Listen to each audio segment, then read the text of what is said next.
Hello friends, કેમ છો? મજામાં?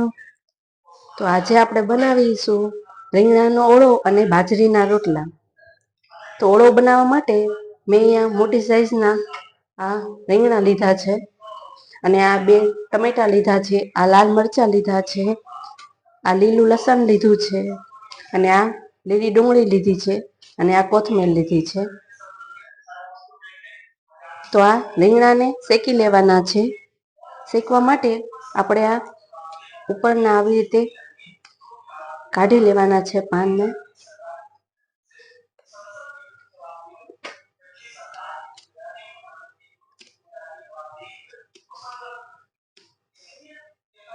આવી રીતે આપણે બધા પાન કાઢી લેવાના છે.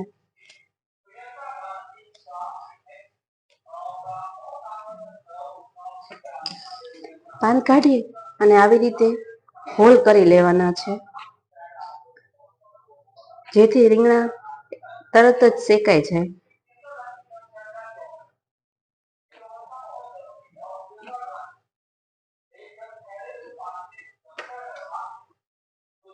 આવી રીતે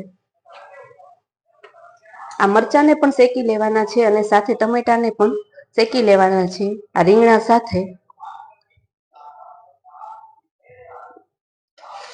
અને આ લીલું લસણ અને ડુંગળી સમારી લેવાની છે. આ રીતે ઉપરથી ડુંગળીને ફોલી લેવાની છે. કરીને આપણે સમારી લેવાની છે.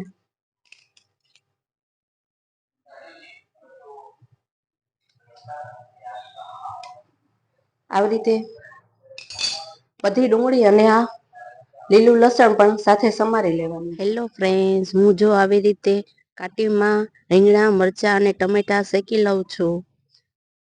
તમે પણ ગેસમાં પણ શેકી શકો છો અને આવી રીતે કાંટી ઉપર પણ શેકી શકો છો. જો તમે આવી રીતે કાંટી ઉપર શેકીને ઓળો બનાવશો તે ખૂબ જ ટેસ્ટી બનશે. તો આપણે રીંગણા, ટમેટા અને મરચાં ત્રણેયને શેકી લઈએ. આ રીંગણા, મરચાં અને ટમેટા એકદમ સરસ શેકાય છે. તમે જોઈ શકો છો ફ્રેન્ડ્સ.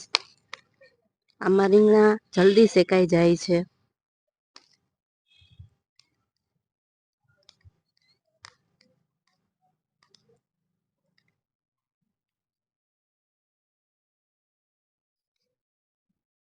ફ્રેન્ડ્સ, આ ટમેટા, મરચાં અને રીંગણા ત્રણેય શેકાઈ ગયું છે. હવે એને આપણે ફોલી લઈશું.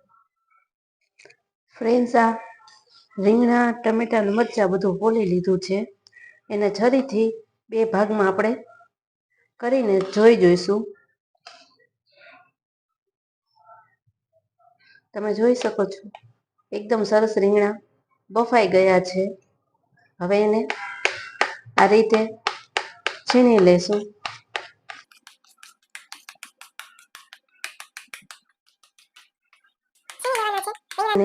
અને આ મરચાંને આવી રીતે છરીથી ઝીણા ઝીણા સમારી લેવાના છે. અને આ ટમેટાને પણ એવી રીતે સમારી લેવાના છે. ફ્રેન્ડ્સ, આપણે આ ઓળો બનાવવા માટે આ રીંગણ જે આપણે શેકી લીધા હતા એ રેડી થઈ ગયા છે. આ મેં લીલી ડુંગળી સમારેલી છે, આ લીલું લસણ છે, આ શેકેલા મરચાં સમારી લીધેલા છે, આ શેકેલા ટમેટા છે, અહીંયા મેં આ કાચું લસણ પણ થોડું સમારી લીધું છે અને આ મસાલા છે અને આ વઘાર માટે તેલ છે. હવે આપણે ઓળાનો વઘાર કરી લઈએ. આ મેં એક પેન લીધું છે. ગેસ ઓન કરી લઈએ. એમાં તેલ નાખી દઈશું.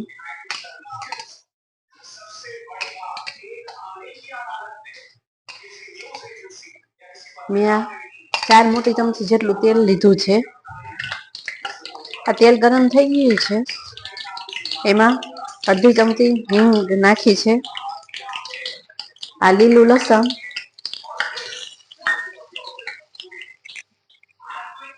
આ સૂકું લસણ, આ મરચાં, અને આ ટમેટા.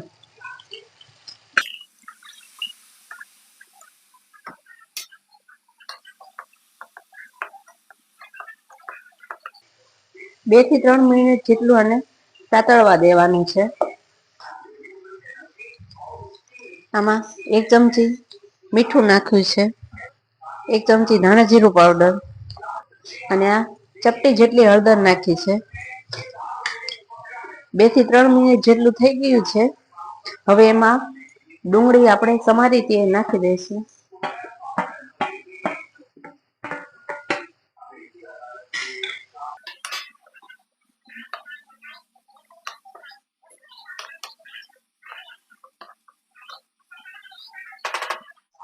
હવે એમાં આપણે મસાલા પાવડર નાખી દઈશું. આપણે લાલ શેકેલા મરચા નાખ્યા છે એટલે મસાલા પાવડર મીડિયમ નાખવાનો છે.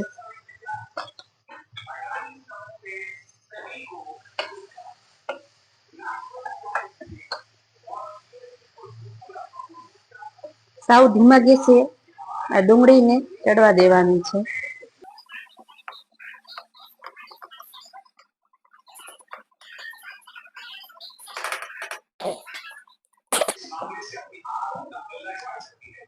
પાંચ થી 8 મિનિટ જેટલા આ ડુંગળીને આપણે સાતળવા દેવાની છે. ફ્રેન્ડ્સ, આ 5 થી 8 મિનિટ થઈ ગઈ છે. હવે આપણે આ શેકેલા રીંગણા નાખી દઈશું.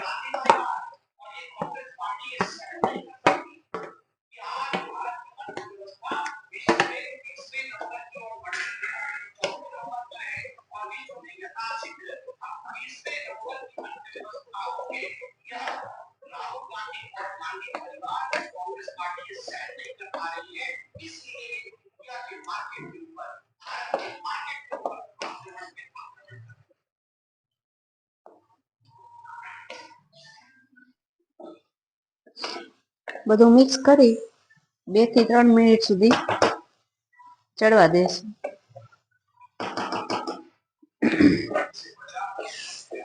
ફ્રેન્ડ્સ, આ 2 થી 3 મિનિટ થઈ ગઈ છે. હવે ગેસને ઓફ કરી દઈશું અને ઉપરથી કોથમીર નાખી દઈશું. આ રેડી થઈ ગયું છે રીંગણાનો ઓળો. ફ્રેન્ડ્સ, તમે જો આ રીતે રીંગણાનો ઓળો બનાવશો તો ખૂબ જ ટેસ્ટી થશે. તમે જોઈ શકો છો એકદમ સરસ થઈ ગયો છે ઓળો.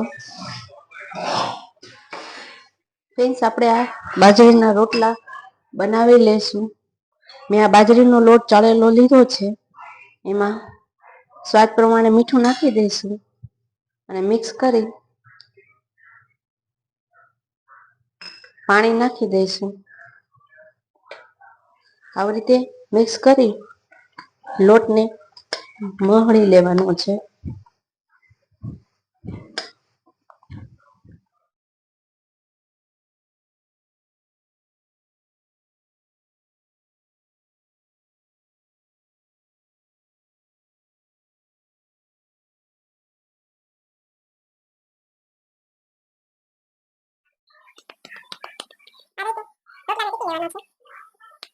આ તાવડીને મેં પહેલેથી જ ગરમ કરેલી છે.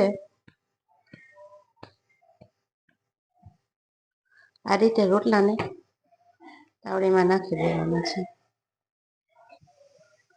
ચેક કરી લેવાનું છે ડિઝાઇન પડી ગઈ છે કે નહીં.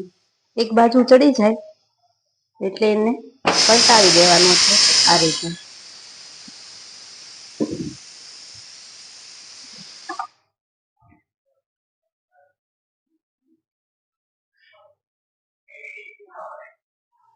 ફ્રેન્ડ્સ, આ રોટલો એકદમ સરસ થઈ ગયો છે. બાજરીના રોટલા ઉપર આપણે ઘી ચોપડી દઈશું.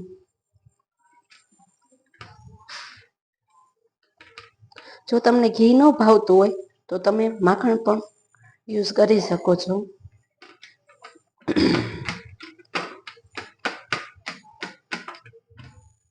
આપણે સર્વ કરી લઈશું.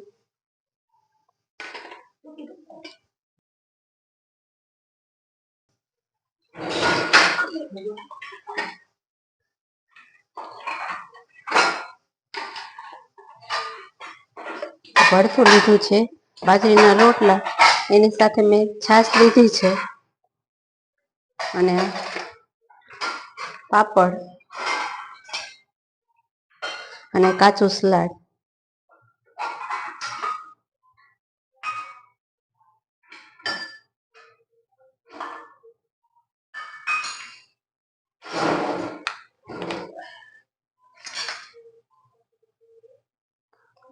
ગોળ. તો ફ્રેન્ડ્સ, આ બાજરીના રોટલા અને રીંગણાનો ઓળો તૈયાર છે.